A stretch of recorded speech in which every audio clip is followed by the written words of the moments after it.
嗨，大家好，我是老魏。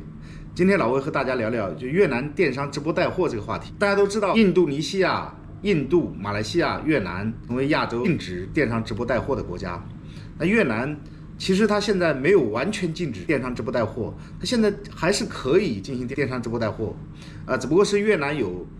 大概是1个月的缓冲期。那1个月以后呢，越南政府可能是全面禁止电商直播带货，也有可能维持现状因为在之前的越南很多政策上，它有这种摇摆或者不稳定性。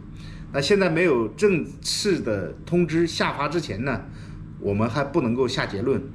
那有很多来越南做电商直播带货的中国老板还在大张旗鼓的又是在租房子又是在招员工又是在组建团队都在大张旗鼓的在准备大干一场。我和越南的朋友在聊天呢，他们跟我说，越南现在国家也在缩紧这个电商这块的政策，有可能会全面禁止，那不好说。正式的政策没有出来之前，我们只能是观望。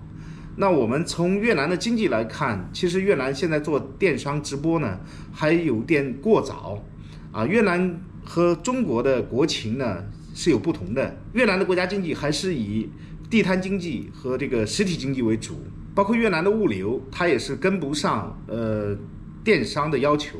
因为越南的物流还没有办法做到像中国那么高效、那么准时快捷。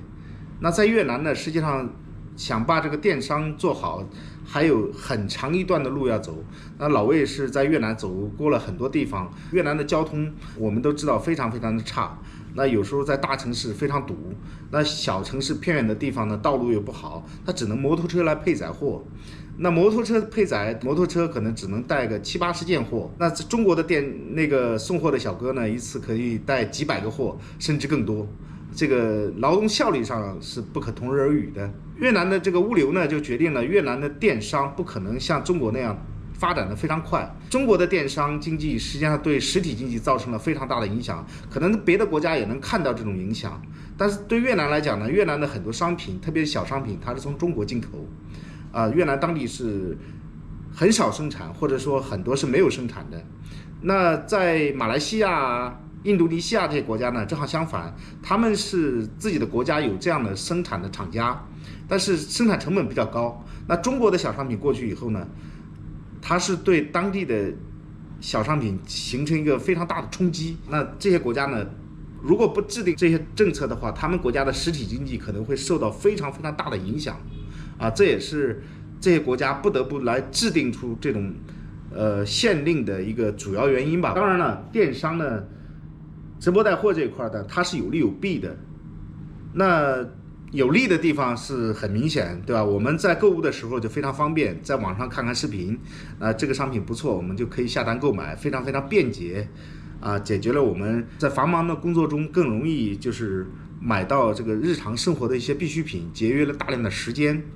这是一个好处，但同时呢，它也形成了一种形式上的垄断。因为电商呢，它是通过一些网红或者通过一些机构来购买大量的流量，就形成了一种事实上的垄断吧。当这个电商发展的特别好的话，对其他的产品或者对当地的实体经济，它是一定会造成非常非常大的影响的。我们回想一下，我们中国在20年前那种地摊经济的时候，我们的生活和今天的生活是发生了天翻地覆的变化的。